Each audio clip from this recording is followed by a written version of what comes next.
how many bands have you been in your lifetime? Oh man. Well, specifically church bands or just in general? Because Let's go it's in quite a few. general. Okay, all right. In general, let's see. I was in a band with my good friend growing up named Nolan Gilmore. We had a band called what was the name of that band? Tater Hall Band. Tater Hall And Band. yeah, it was terrible. Was Tater Hall a person? Well, his grandpa had nicknamed him Tater or something like that, and I think his middle name was Hall, and so it was Good kind name. of a great name. Yeah, and we played in Battle of the Bands against. It was kind of funny because we were this kind of like worship band / we played love songs that Nolan wrote, and then also some Dave Matthews. And then we would play in these Battle of the Bands against heavy metal bands. And so you got us just singing these like happy love song, feely songs, and then this band called Blood So Red would get up there and just shred. And but honestly, we would end up winning the Battle of the Bands because they didn't know what they were saying, and and we were terrible. And so I've been in like probably 4 or 5 bands. People still joke about I was in a band called the Klayton Band in college, and we traveled around and did events and stuff like that. And I'll tell you, the hardest thing in a band, unless you're Andy Dwyer from Parks and Rec, is coming up with a band name.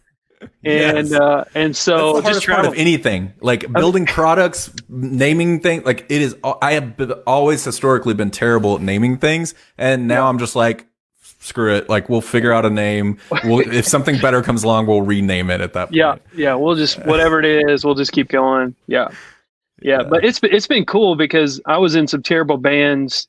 And, I feel like I'm excited that I get to do what I get to do, but to watch other people who were in some of those bands go off and just like blow up, and they're doing great things and producing big artists and all this stuff. And so anytime they get too big time feeling, or like one of the guys, he's won Dove Awards, and then he won a Grammy. And nice. I want to send him a text and just be like, don't forget, man, we were terrible.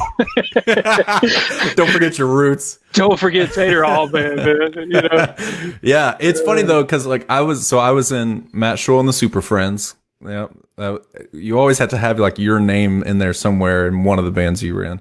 Then you got I don't remember the other band name, but then there was A Catalyst was the other one. I've still got the T-shirts, of course. Like they don't fit me anymore, but I've got them. Yeah, well, you didn't ever start a David Crowder cover band? That is coming later in life. I'm putting this out there in the universe right now because, like, for real, I messaged him today on Twitter and was like, I've got a podcast. I'm talking to people about the impacts of coronavirus. I need 30 minutes with you. I kept it short. I was like, you don't have to do anything but get on a computer and we'll see. That's my dream. I actually told that to Devin last week. I was like, my dream is to get him on the podcast for sure. Yes. You can see my wife in the background there. Yeah. I was reliving some moment when you reached out to me. I was reliving some moments of Crowder band fascination. Yes. You had that guitar that was like wasn't it like a MIDI acoustic? It was a Variax acoustic guitar. I've actually still got it right behind me. Yeah, you do. And it had a computer in it, and so it could sound like 12 different guitars, and it was terrible sounding looking back, but I thought it was amazing and the reason I thought it was amazing is because I could tune the 2 middle strings to E the same way that he did instead of having to like actually tune something differently. Yeah. Yep. Good times. The memory I recalled when we started talking again was like riding around on scooters through Central Baptist Church when I would intern for you. And we would just like, you'd be like, hey, I've got something at the copier. Can you go get it? And all of a sudden you would just see through the hallway. You'd be like, man. Those were good times, man. Yeah. Good times. And like, what's it been? Probably like 8 years. My 10-year anniversary is this year as well in December. And it's like, oh gosh. And of course, I got a 7 and a 3-year-old, and it's crazy how people like go on and grow up and get old so fast.